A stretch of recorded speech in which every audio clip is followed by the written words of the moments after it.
Bada bing, bada boo. A sinking car will be fully submerged within 30 to 120 seconds. So you have essentially 2 minutes, if you're lucky, to get out of that submerged car. And it's gonna be terrifying. Every second of it is going to be like life or death. The minute that your car hits that water, the front of your car is gonna start to nosedive straight down into the river, the ocean, wherever you may be. The front of the car is typically heavier, so it starts slowly sinking and bringing in more water. Now, this is what some professionals have advised you to do if you're in these types of situations.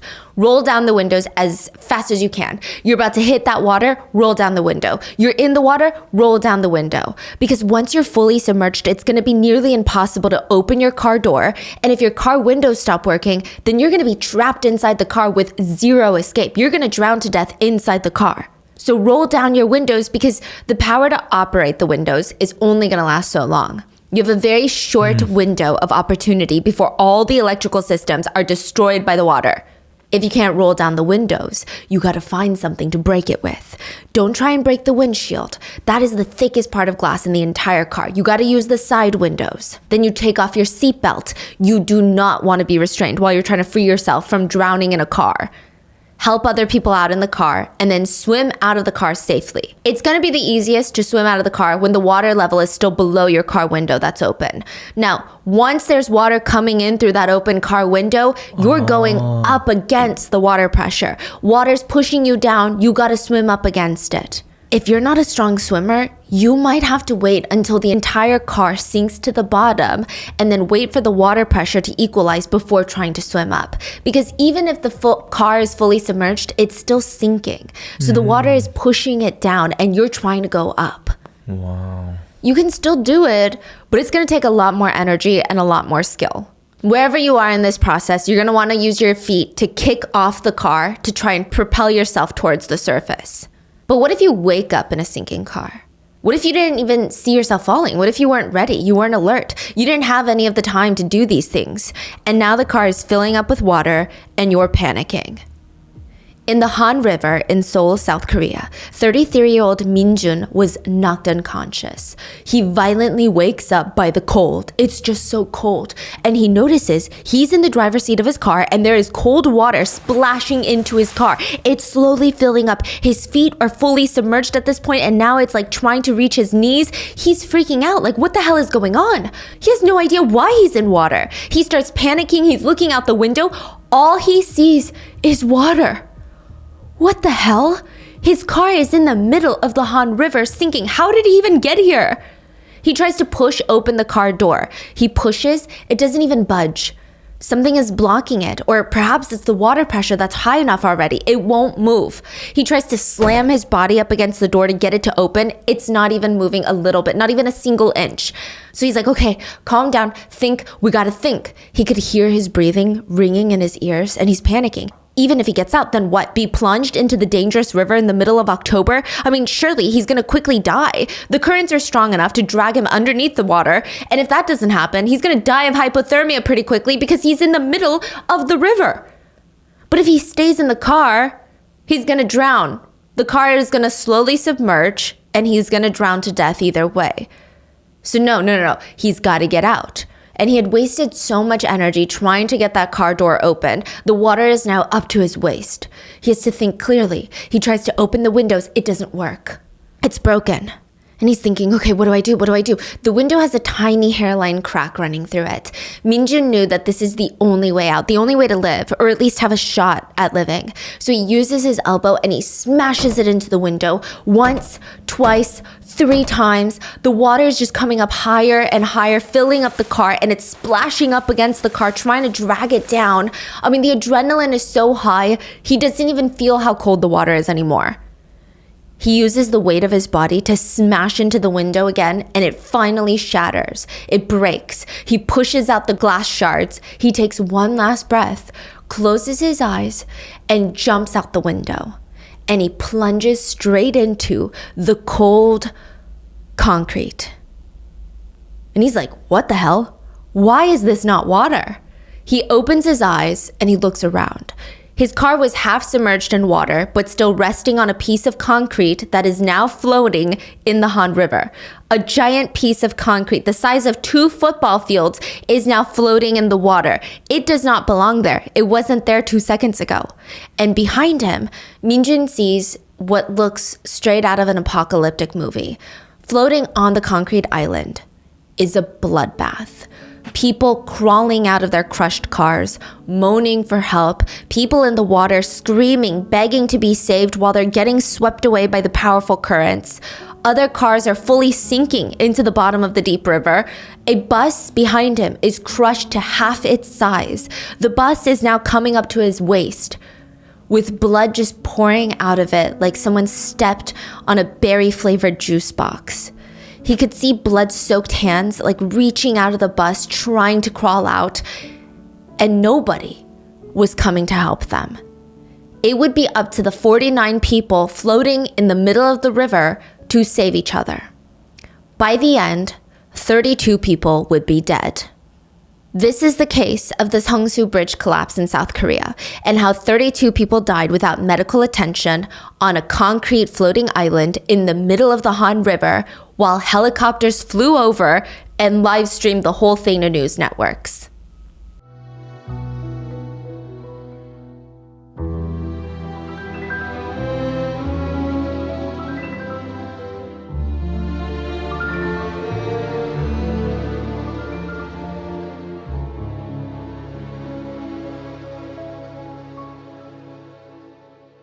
We would like to thank today's sponsors who have made it possible for Rotten Mango to support Direct Relief, a humanitarian organization that is active in all 50 states and more than 80 countries, with a mission to improve the health and lives of people affected by poverty or emergencies.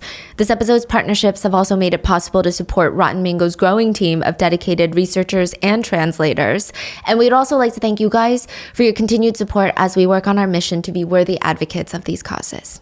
As always, full show notes are available at rottenmangopodcast.com. We worked with our Korean researchers to help assist in the gathering of data for this case, but as always with international cases, please let us know in the comments if there was anything miscommunicated, lost in translation, or just any additional information you would want us to know. Leave it in the comments. And a quick note, many of the victims involved have wished to stay anonymous, so we're going to be assigning aliases for them, and with that being said, let's get into it. All the workers of the local convenience stores nearby, they knew this man. He was kind of an interesting middle-aged man. He worked by installing those LED lights on the outside of buildings. So he worked for a light installation company. And the ones that really watched him, or if they ever looked out the window and they saw him installing these lights, anytime he got a little bit high up on the ladder, his knees would start buckling. His whole body would start shaking. And then after work, he would walk into a convenience store and buy all the food that he was craving. Now, for years, there were ups and downs in his finances. On the times that he wasn't making a lot of money, he would still walk in and buy all the food that he was craving.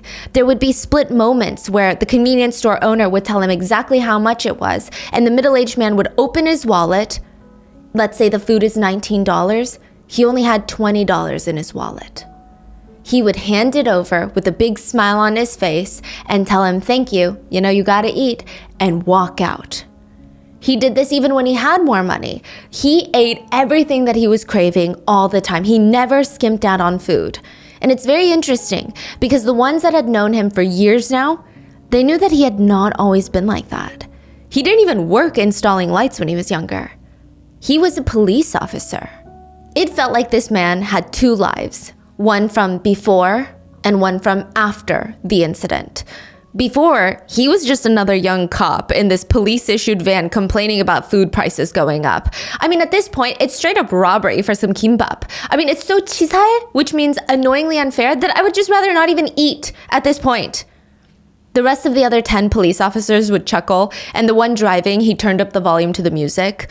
Maybe if it had been any other day, they would have just continued the conversation about how the cost of living keeps going up, and police officers in South Korea, we're only getting paid like $30,000 a year. It's not fair. We're saving lives. But not today. Today was their day to celebrate. It's National Police Day.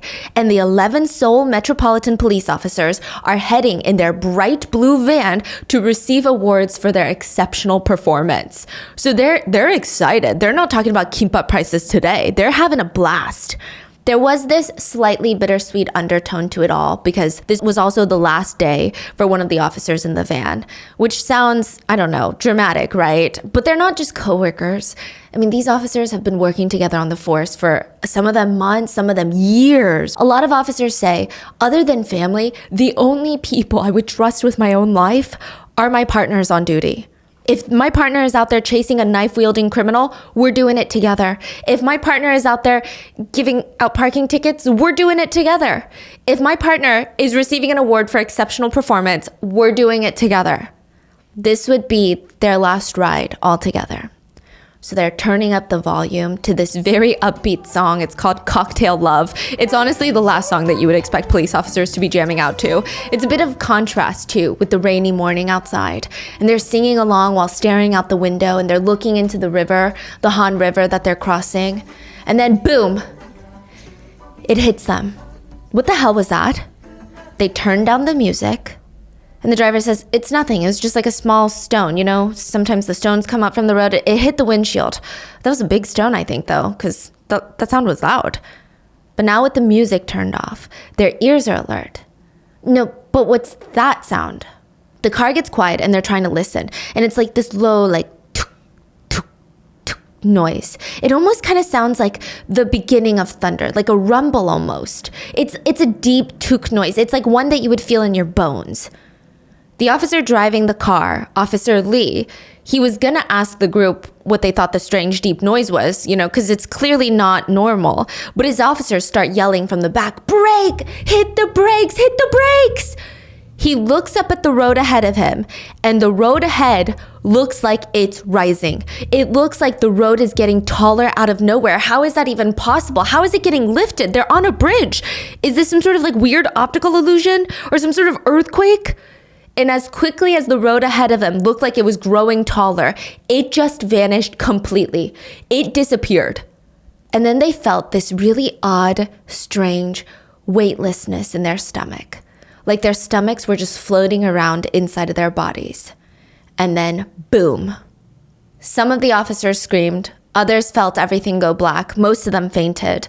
But one thing was for certain. The next time that they looked out the window, they were in the middle of the Han River.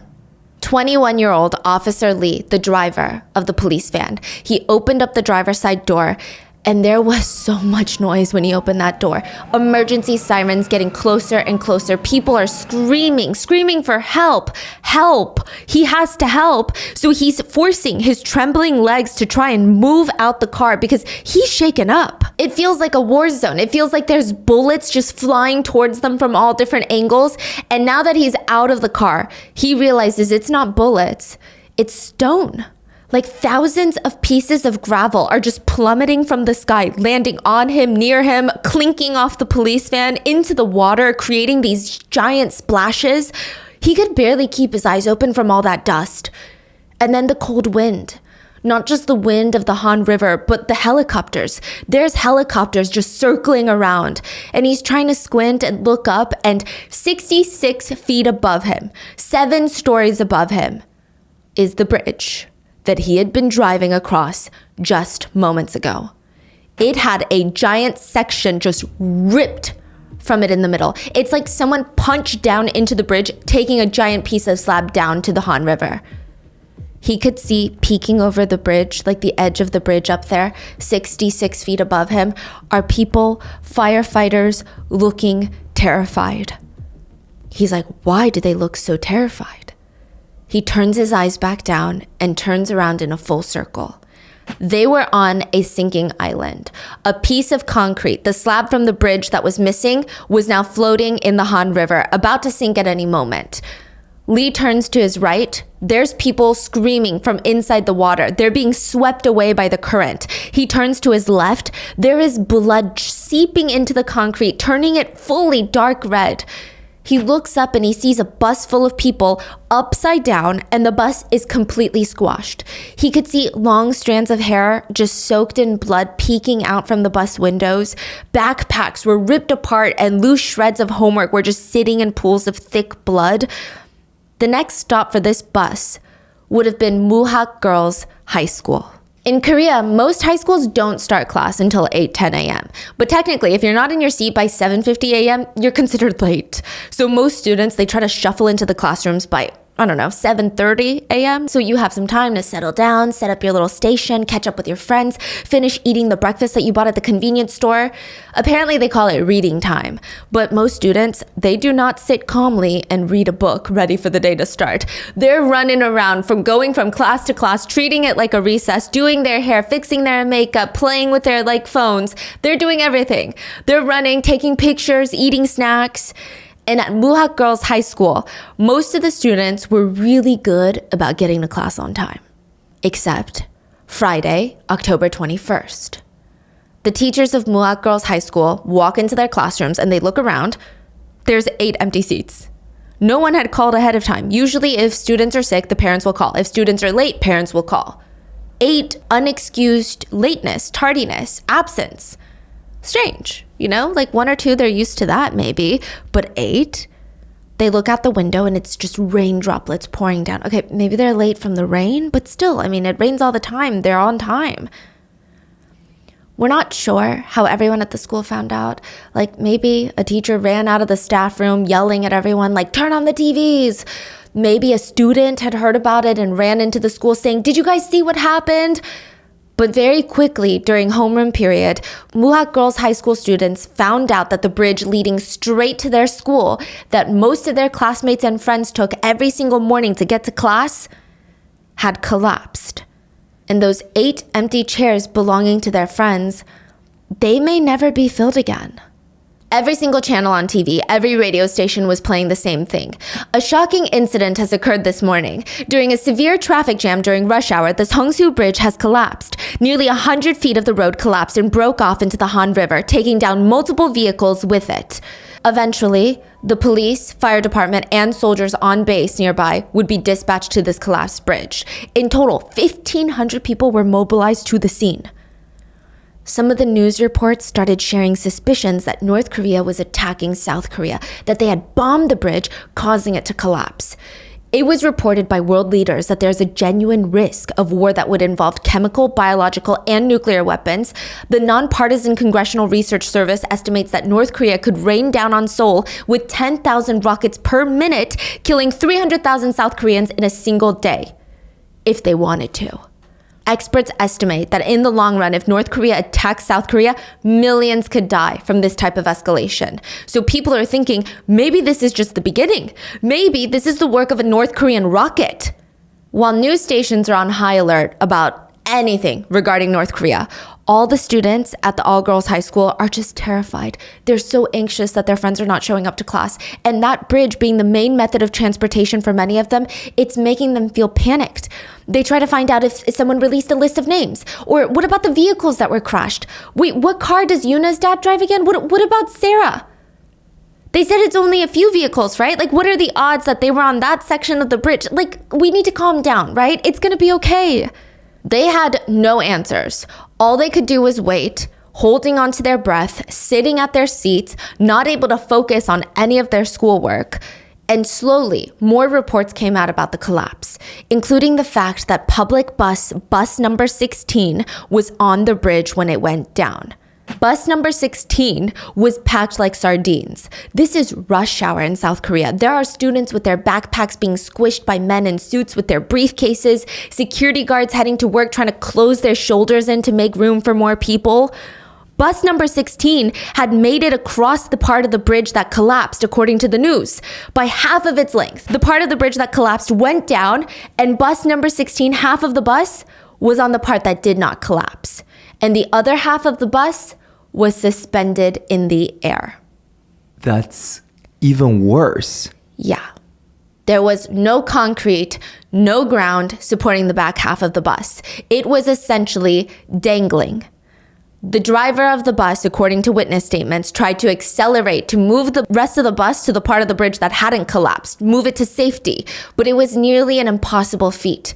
A standard city bus weighs as much as 44,000 pounds with all the passengers squished inside. That is the weight of a whale shark.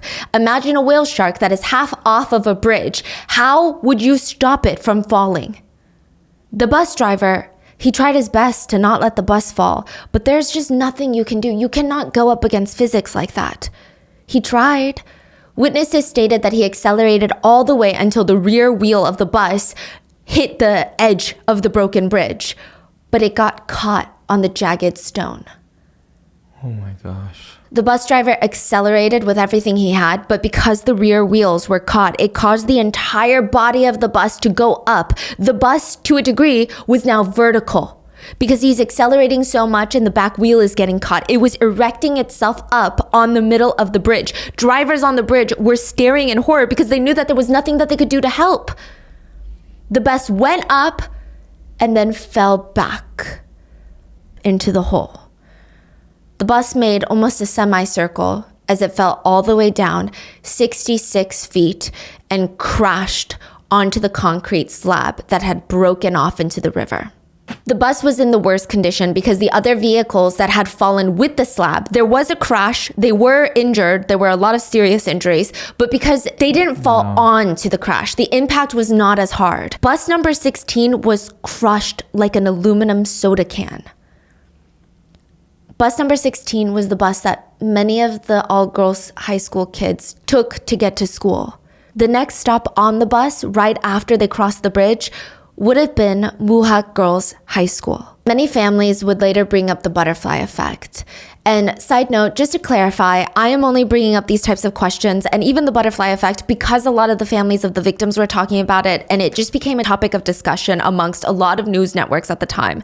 I personally do not think any member of any victim's family should feel this way because then it gets really easy to place blame on ourselves, which I just don't agree with. A lot of families stated that they kept thinking, what if I just made my family members a little late that day? By 5 seconds? Could that have changed things? Like, what if I forced them to wake up earlier? Would that have made things different? I was thinking, they're so tired, maybe I should let them sleep in, but what if I had just woken them up on time? Would they be coming home tonight? They just kept blaming themselves and thinking about the butterfly effect.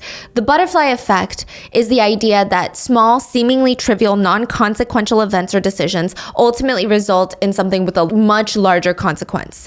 So a dramatic example would be a small butterfly flaps its wings in South Korea, and somehow this tiny change in air pressure and wind would somehow lead to another tiny, tiny little event where someone kind of slaps their hair around like this. That leads to another tiny, tiny event and another, and then it gradually snowballs and it would eventually cause a tornado in New York. Or the idea that if you had a pile of sand, you think, okay, if I just remove a single grain of sand from this giant pile, it seems so trivial. Who's gonna miss that tiny grain of sand? Who's gonna even know that I took a tiny grain of sand? But it would change the entire pile of sand. The butterfly effect is often referenced in time travel movies and shows because the idea that you can go back into time and you do something that you believe won't do anything and it changes the future forever.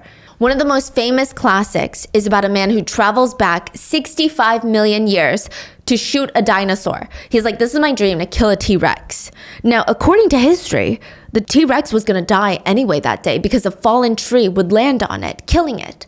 But he's obsessed. He's obsessed with wanting to kill this T-Rex. So he time travels and the tour guide takes him there.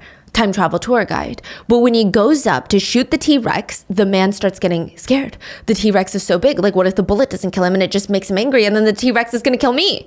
He's frozen in fear. The guide has to step off the path because they have a time travel path. Step off the path to shoot the T-Rex so that it won't kill them. They time travel back to the future and everything has changed. Language is no longer the same. An evil dictator is now in power and it just doesn't make sense. The T-Rex was gonna die that day anyway from a fallen tree. Why does it matter if it was shot or not? It's dead. Ultimately, the T-Rex was gonna die. They look down and they see a crushed butterfly stuck to their boot.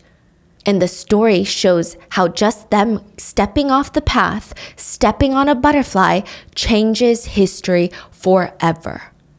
It's terrifying on its own if you think about it too long, but a lot of parents of the victims in this story, they just kept bringing up the butterfly effect.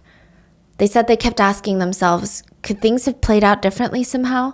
Maybe I would have asked if they wanted a coffee, and if they drank a coffee before they headed out, then they wouldn't have been on that part of the bridge.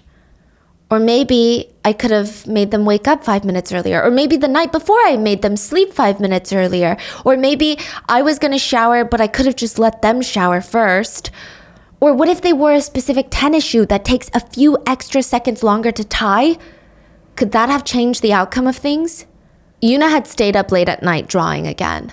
She was a junior at the Muhak Girls High School, and after all of her studies, her one guilty pleasure at night was to just draw.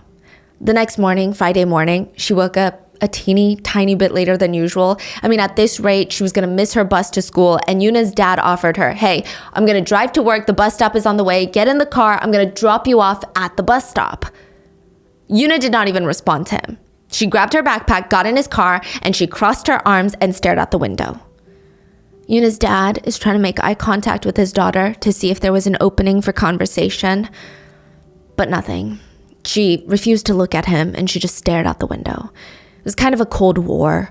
Yuna's dad had spanked her a few days ago, and she's a high schooler, so they're having it's very normal. It seemed like neither of them wanted to apologize first, so the whole drive all the way to the bus stop, they don't say a single word to each other.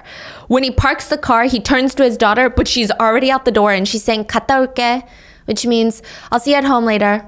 And she closes the door, and she walks off to the bus stop. And when she gets there, the bus is not there, and she's wondering, did I miss the bus? Oh man, when is the next one gonna get here? And she watches as her dad drives off. Another student from the same school, Muhak Girls High School, was trying to make it to that same bus stop. She was a senior though. Her name is Sarah, and she had overslept. She stayed up studying for the college entrance exam. Like, this girl had not known a good night's rest in a really long time. She barely washed her face, barely brushed her teeth by the time that she's running out the front door with her backpack thrown over one shoulder. Her mom's telling her, "Be careful!" And she's running as fast as she can, trying to not get caught behind all these very sweet, very kind, but incredibly slow walking elderly people. Sorry, excuse me. She could see the bus stop at this point, and she sees the bus that she's supposed to be on. This is the last one that she could take in order to not be late for school, is stopped at the bus stop, letting passengers on. So she's screaming, running, waving her arms, "Wait, don't leave, please, I'm coming. Only one of the two students from the Muhak Girls High School would be alive by the end of the day. Snow globes are a little sadistic if you think about it. Like, there's a cute family inside of this clear sphere, and you see the family and their dog and their little house in the back, and you pick it up and you shake it with everything you have, and then you just excitedly watch as they have to face this cold blizzard all by themselves. We are genuinely the makers of chaos. The 11 police officers who all managed to survive the collapse, they felt like they were in a snow globe. They had been living their lives to the best of their abilities, following the laws, starting their own families, and some sadistic unknown person had come by and violently shaked up their world, and even now they feel like they're in a snow globe. 66 feet under the bridge in the middle of the Han River, they could hear the helicopters above them. They could see the fire trucks parked at the top of the bridge above them, rescuers' heads just poking over the edge, staring at them. They could hear them barking all sorts of orders over the megaphones. "We need a port here. Get the equipment down here. Someone mobilize the cruise ships." But being police officers, they knew nobody was prepared for anything like this. They knew that they didn't have time to wait for any of that. They could hear people screaming, "Help me, help me." They all start whipping around to try and find out who's screaming, who needs help most urgently. One of the officers points into the water. There are two people being swept away by the current. They're gonna die. The Han River is known to have really strong currents, to the point that it's advised that you only swim in the designated beach areas. It would take just a moment for them to disappear with the current and just be dragged under the water. The rain is making it even harder for the officers to see, but they cannot miss these tiny two dots in the water, because right next to them is their half-submerged car going down. When the bridge collapsed and all hell broke loose, the silver car landed directly in the water instead of on the concrete island. Two teachers that were in the car managed to escape the quickly sinking vehicle, but now they're at risk of drowning unless someone saves them. So the officers are screaming, "Get the tire!" The officers didn't even think about what they're doing. They're going into full autopilot mode. They're trained to act in crisis situations, so that's exactly what they're doing. They're focused. Get the tire. They work in unison to grab the spare tire, connect it to a rope, and they hurl it into the river. Grab the tire! The tire did not reach the teachers. It's not working. They're only getting further away. They're getting dragged by the current. So two of the officers, they look at each other, they look at the others, and without hesitation or saying a single word, they dive into the cold water. They manage to reach the two teachers and bring them back to the concrete island. The two teachers, Teacher Kim and Teacher Park, soaking wet, their hair is sticking to their foreheads. They're grabbing onto the wet police officers. There's two more teachers in the car. Please, they're our coworkers. We carpool with them for the past 2 years. You need to go get them. The other two teachers would never make it back to their classrooms. And then the cries became unbearable. All the police officers could hear were people begging to be saved, to be helped. Some were screaming in a frantic, high-pitched voice. Others were moaning as if they had stacks of bricks on top of them, and this is all the air they can muster out. The officers look over at the bus that crashed down next to them, and it's flipped upside down, and in the impact of the crash, of it crashing onto this concrete island, it had been completely squashed. If you stood next to the bus now, it would come back to your waist. That's how tall it was. The bus was flipped upside down, but it's crushed to the point where certain parts of the bus, the floor is touching the ceiling of the bus. It's like if someone stepped on an aluminum soda can, completely crushing it, pancaking it. There were bus chairs popping out of the bus, just scattered outside. Parts of the metal walls of the bus had popped off and they're crumbled on the side of the bus. The glass windows are all broken. School bags, lunch boxes of students are protruding out of the bus, soaked in liquid. It was blood.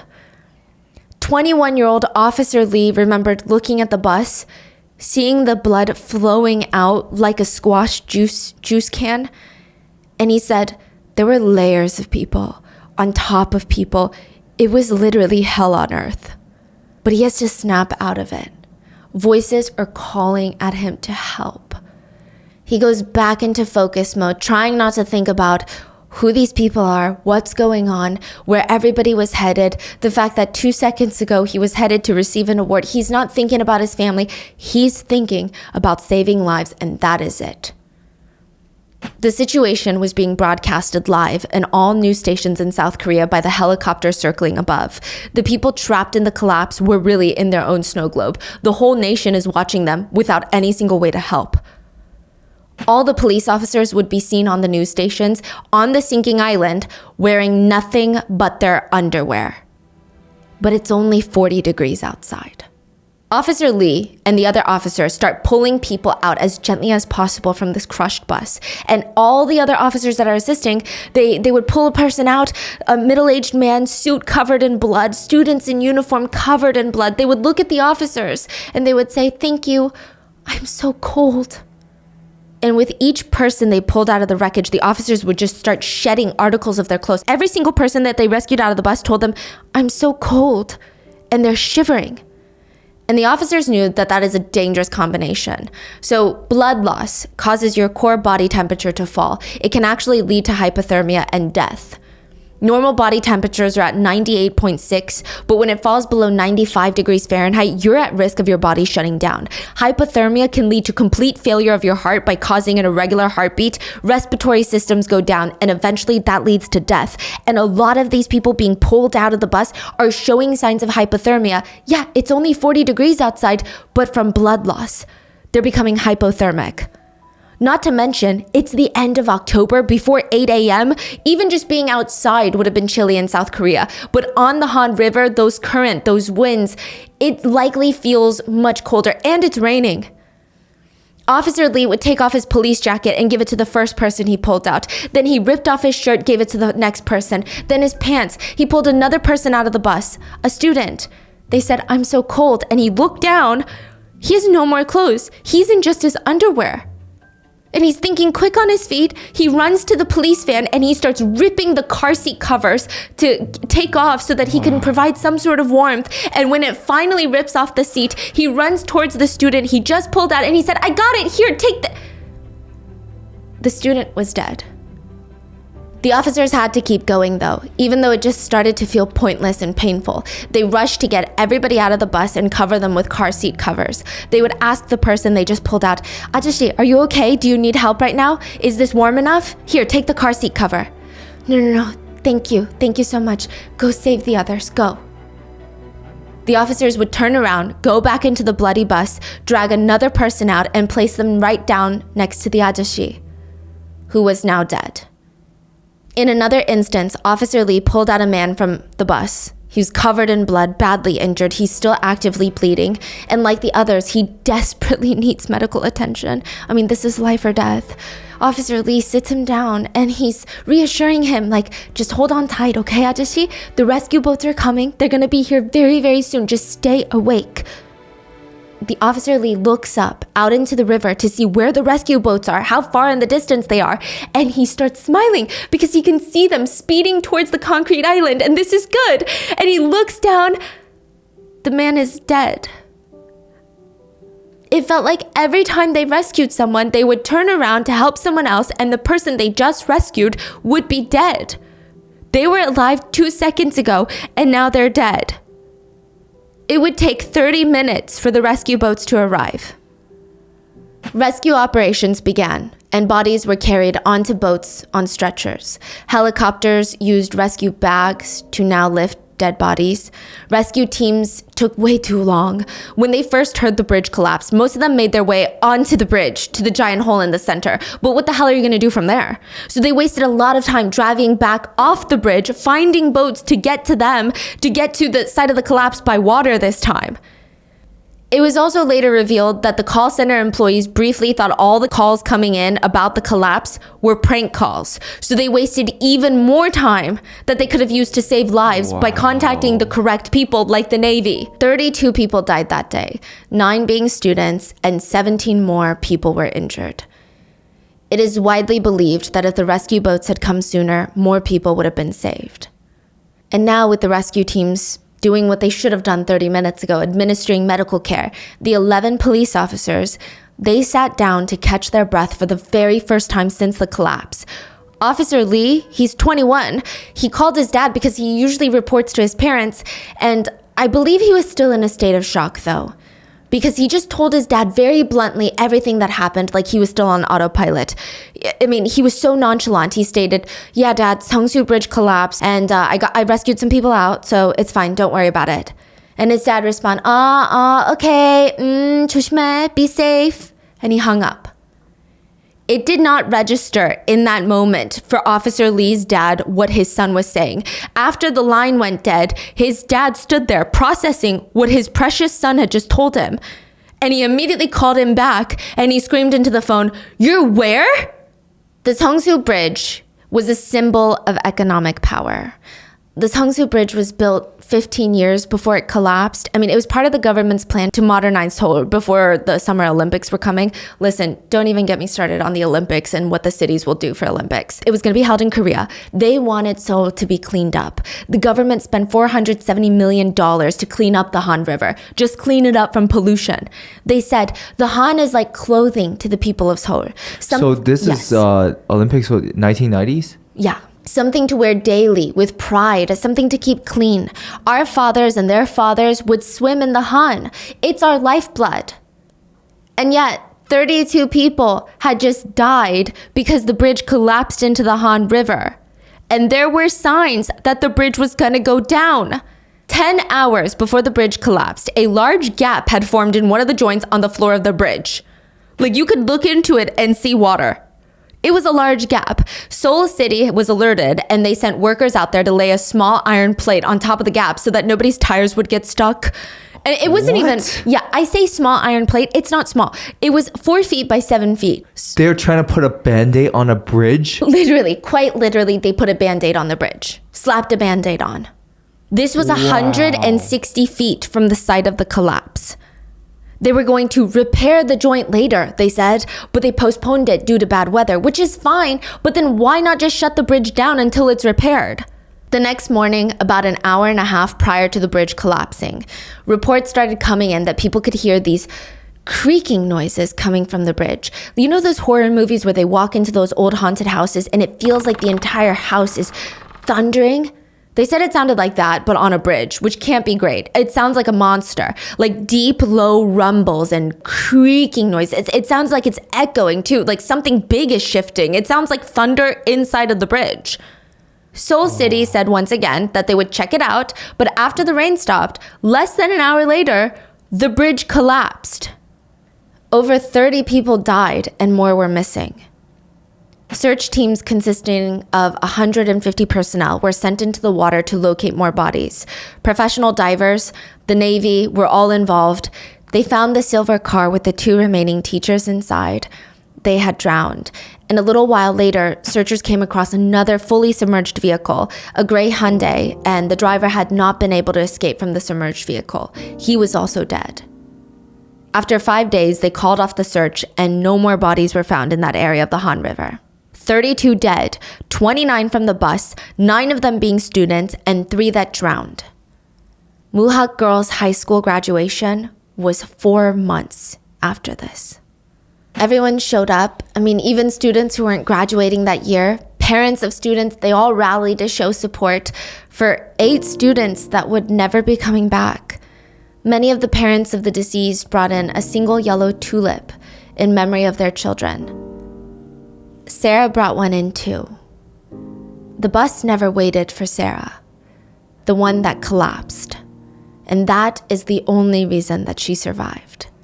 She said, when I got on the next bus, the bus driver said that we couldn't go by this Hongsu Bridge route, and I was surprised that we passed a different bridge to go to school. I ran into the classroom because I was late, and everyone was crying and hugging me. Everyone thought that something had happened to me because I hadn't come to school on time.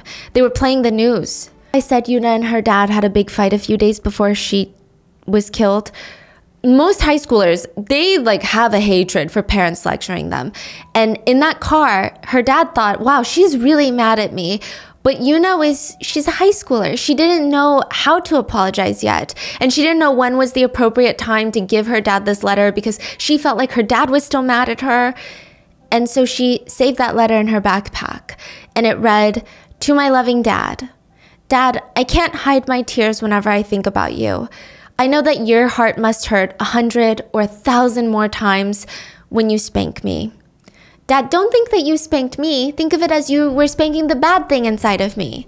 And I really, really, really love you so much that it feels like my heart is going to explode. And I promise I'm just going to keep doing my best to make you proud. Appa fighting." And it was signed from Yuna, who loves her dad very much. Yuna's dad would die 2 years later from a serious health condition, but friends and family knew that he was in a rush to go tell Yuna that he received her letter. Another family, the Kangs, they lost their youngest son, Peter, in the collapse. When Mr. and Mrs. Kang heard that Peter was gone, that he was killed in the collapse, they fell to the ground and they were slamming their fists down, screaming, "Peter, Peter."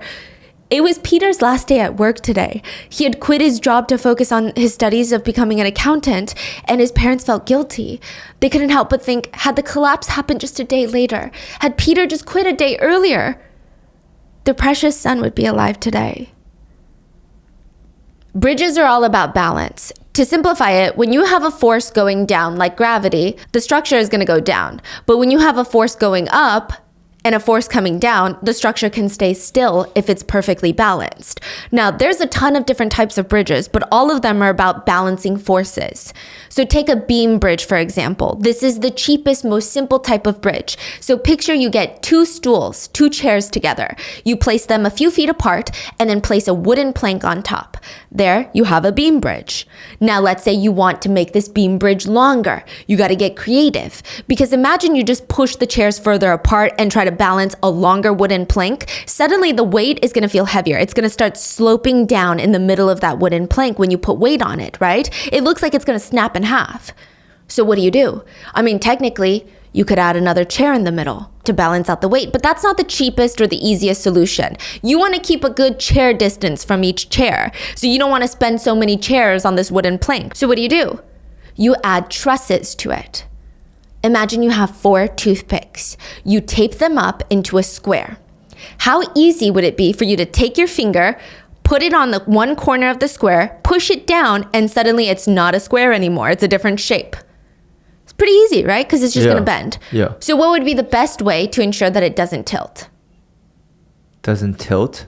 Oh, you add like 2 more in the middle, cross it. Just add one. Just add one diagonal. So now instead of a square, it looks like 2 triangles. Triangular support systems are great in bridge structures. I mean, they're great at holding their shape and not falling to pressure. It's very evenly distributed. And that's what a truss is. So this Hongsu Bridge was a truss bridge that relied on these triangular support beams to hold it up. So there would be a pillar or a chair, and then the bridge part that the cars are driving on would be on top of these triangular support systems, and then another pillar, and then more triangular support systems. And it means that the bridge can use way less pillars or chairs in our example. So for context, another bridge in South Korea would be categorized more as like a steel beam bridge, like a regular bridge. Each pillar or chair is about 110 feet apart. This Hongsu Bridge, the pillars are almost 400 feet apart, because the Hongsu Bridge has these triangular support systems, which is typically a very smart and safe way to create good bridges. But that also means one of the most important parts of this bridge is gonna be the truss, the toothpick part. And it's not actually toothpicks, they're steel beams, but you get the idea. And more importantly, one of the most important things are going to be how the toothpicks are attached to each other to create these triangular shapes, the joints. That's what's welded together. That's the welding part. So another analogy that's hopefully going to make it super easy to see how horrible this Hongsu Bridge was constructed. If you have to tape 2 pieces of paper together, the cheapest way to do it would be what? You get 4 pieces of double-sided sticky tape, put them on each corner of one piece of tape, slap them on the corners of the piece of paper, slap the other paper on top. But let's say you want to spend a little more money, make it a little more secure. Maybe you tape the borders, all 4 sides, and then slap the other piece of paper on top. Or if there are millions of lives on the line and it depends on these 2 pieces of paper being taped together for years through all sorts of weather conditions, the best thing that you can do would not just be tape the corners or the borders, but everything. Apply double-sided sticky tape to the entire page and then stick the other paper on top of it. Every part is essentially glued together. The Hongsu Bridge constructors were supposed to do that, but they just taped the borders and called it a day for the joints of these trusses, the triangular support systems. Why? To save money. What? To save time and money, a lot of money. They also didn't use high quality tape or welding materials, if you want to, It was actually stated that the bridge should have collapsed maybe like 4 years after it was built. It was that bad of construction. I mean, once they started investigating, people were surprised how this bridge even lasted this long. A Korean news station, MBC, went underwater to the scene of the accident of the concrete island, and they saw that the collapsed portion trusses, the triangular support systems, were held together, and the welding, they could literally unscrew bolts with their own hands. What? Other rusty parts of the bridge could just be ripped apart by a single hand. Like the cameraman had one camera in his hand and then the other hand was just ripping apart the bridge. Wow. Other times, there were parts of the bridge that needed nails to hold 2 things together. Very important, obviously. Now, the nail is supposed to be, let's say, 1 foot long, but the nail would only be 3 inches long. The welding, the taped paper, it broke off during the collapse and it looked like it exploded from the weight. It straight up looks like a cardboard box that was torn open, like it was not done at all. Like I mentioned previously, Seoul was going through this rapid expansion phase. Government bids for construction projects would typically go to companies that promised the government that they had the fastest construction, which is great in theory because, we need more bridges to cross the Han River, but not great in theory because it inherently incentivized the company to be cheap and rush the construction at the expense of safety. People said that this was all part of South Korea's 빨리빨리 culture. So 빨리빨리, it translates to like hurry, hurry, quickly, quickly. But in the cultural context, 빨리빨리 culture is kind of like rushing people to do things quickly or get something done at a faster pace. You will very often hear Koreans saying like 빨리빨리, like 빨리 갖다 줘, like hurry, hurry, everybody hurry. You go to Korea, you're standing on the side for 2 seconds too long. People are like, you gotta hurry it up. It's similar to New York where no one has time for you to just stop in the middle of the sidewalk. Deliveries are fast, internet speeds are fast, everything is about 빨리빨리. The bridge was constructed by the company Tonga ENC. They promised the government that they would construct the bridge at half the cost of the other construction companies. They were contracted by the government to build almost a mile-long bridge across the Han River for $63 million. Which is a lot, don't get me wrong, right? But a lot of major bridges, I mean, albeit some of them are a lot longer, but they can easily cost hundreds of millions and most of them closer to $1 billion. Wow. So Tonga is charging $63 million, half of what the other contractors in Korea are asking the government for, which sounds alarming, doesn't it? But the citizens were like, you know what? Tonga is the best construction company in Korea right now. It's like the second largest contractor in South Korea at the time. And there's nothing we can do about it. It's the government choice. Wait, so they asked for half and it's going to do it in double the speed? Yeah. They're like, we're going to do it quicker and for cheaper. So people thought, I mean, not that citizens had a choice. I'm not saying the citizens voted for this. The government gives it to whoever, I guess, they're sleeping in bed with, right? But the citizens felt a little bit reassured because the company had a lot of good publicity. The chairman of Tonga, Chairman Choi, was often hailed as some sort of construction hero. They called him the one who can accomplish the impossible. So if we give the government the benefit of the doubt, maybe they genuinely thought that Tonga had some sort of crazy system or skill to make things happen more efficiently and cheaper than other companies. After the collapse, Tonga made a statement and said, our company's warranty is over. The company's warranty for the bridge was 5 years. Afterwards, we cannot be held responsible for the accidents. We have no legal responsibility for this. Wow. It was so cold. There was nothing about the victims. It was just, this is legally not my fault. But Chairman Choi of Tonga definitely did not help the situation. He visited the scene of the collapse the day of, and he said, if Tonga is responsible, we will take full responsibility. But then his tone changed a few days later, and he said, in order to realize Tonga's moral responsibility as the constructor of the Seongsu Bridge, with this incident, we are being reborn. Basically saying, hey guys, if you want us to, because we constructed this bridge, morally, we're taking responsibility. Not legally, don't get it twisted, morally. But now we are reborn because we did something so great. Because we morally took responsibility.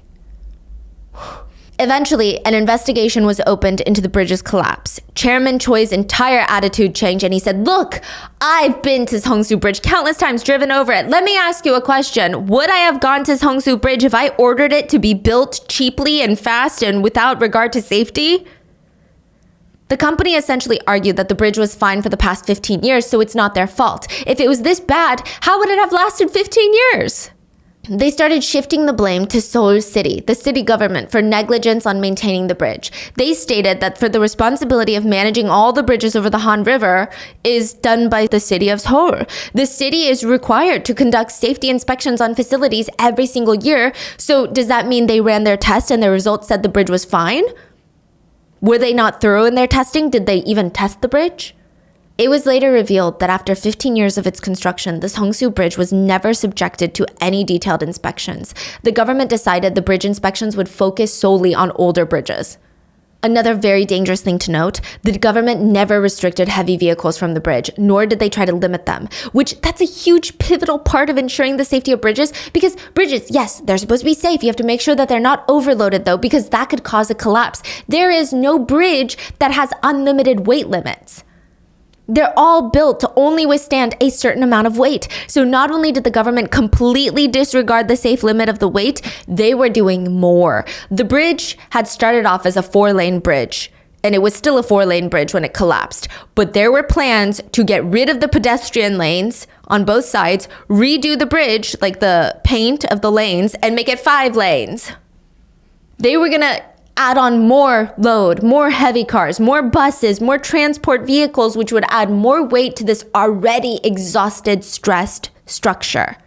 Side note, now it makes it seem like it's all the government's fault, but yeah, I think it's both their fault. Like, both sides hold so much responsibility.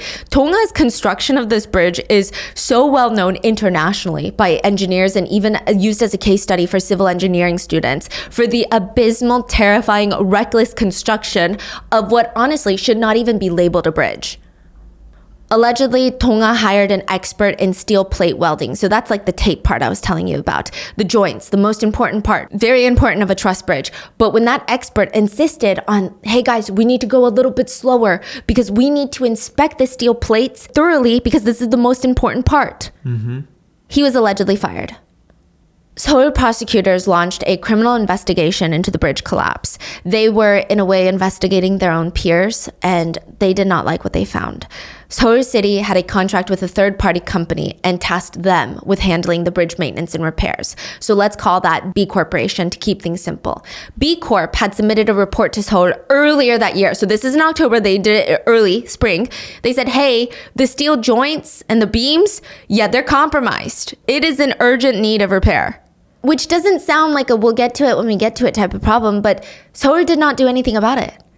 Yeah, October 26, less than a week since the collapse, prosecutors arrested 7 B Corp officials because prior to this urgent message sent to Seoul, the bridge had so many red flags that they didn't even inspect. Like, they let it get to this point. They could have flagged it earlier on, but they were too lazy to do daily reports. They never checked it out. And then finally, earlier that year, they finally checked it out. And they were like, ooh, no one should be on this bridge. It's going to collapse any second now. 4 Seoul metropolitan government officials were arrested for disregarding that very urgent message sent earlier this year about the compromised beams. And just moving on, business as usual. 6 Tonga construction officials were arrested for obvious reasons for the construction of the bridge. And there was debate on whether or not the mayor of Seoul, Mayor Lee, would also be arrested, but the then president of South Korea forced him to step down as mayor instead, which honestly just feels like a slap on the wrist. And in the end, they received sentences ranging from 6 months to 3 years in prison, which is, it's nothing, literally nothing. A few years later, Tonga Group, the parent company of Tonga Construction, would file for bankruptcy, and the government promised. They're like, things are going to change, guys. Things are going to be different from now on. We will care for civilian lives. 8 months after the bridge's collapse, the Sampung department store in Gangnam would collapse, killing 502 people, which we have covered in a previous episode. 8 months apart. And you can still go to the Seongsu Bridge today. But it's not the same one from the collapse. The government at first, they're wild. They told the public that the Seongsu Bridge, like the collapse part, would be repaired and back up and running within 3 months. No. And they were gonna fix the welding on other parts of the bridge. There was huge public outcry, and it didn't seem like anyone would ever drive on that bridge, even if it was repaired. So the government decided to hire another company to fully dismantle the existing Seongsu Bridge and build a completely new bridge in its place. The new bridge, which I believe did recycle some parts of the old bridge, it was built by Hyundai Engineering and Construction for $140 million. And side note, the deceased victims' families were compensated about $200,000 from Seoul, about $52,000 from Seoul City, and $60,000 from Tonga, reaching about $312,000 per victim, which, I mean, that's nothing. I believe the injured also received a bit of help in terms of medical bill assistance, but really nothing. The police officers who actively rescued people and were traumatized and were victims, they received nothing. No compensation, no mental health. The police officer we talked about from earlier, he said the only way he really learned to cope was life is short, so even if he doesn't have a lot of money in his pocket, now he eats whatever he wants. Because you don't know when your last meal is. Officer Lee, the 21-year-old, he struggles heavily with PTSD and survivor's guilt. He said, the most regrettable thing is I couldn't save more people. And then I lived, but they died. The new Seongsu Bridge would also take the life of another victim. The father of one of the students who died in the crash. He would always visit the new bridge when he thought of his daughter because there's pedestrian lanes. But it was just too hard. On the 4th anniversary of his daughter's death, he took his own life at the spot where the bus had fallen. His family said he blamed himself for not being able to protect his daughter. Many of the victims' families fainted when they were asked to come ID their loved ones in the beginning. One mother cried out, my baby, how can I live? How can I live on without my child? Please go look at my child, and please somebody just wipe the blood off of him, please. Wipe the blood off of my baby. It hurts. One family member of a victim said, there are a lot of accidents with hundreds of victims. Sometimes the number 32 feels small. That's why I feel like our loved ones get forgotten sometimes. The number is not what matters though. What matters is there should not be a single person who ever dies like this again. I don't want the world to forget. And even though almost 30 years have passed, every single year banners are hung up near this Hongsu Bridge Memorial, and they read, even if the whole world forgets, 엄마, Mom, will never forget. And that is the case of the Hongsu Bridge collapse. What are your thoughts? If you listen to this Hampung department store, I mean, is it crazy knowing that this happened just 8 months prior and that still occurred? What are your thoughts? Leave it in the comments and please stay safe. I will see you guys on Sunday for the next episode. Bye.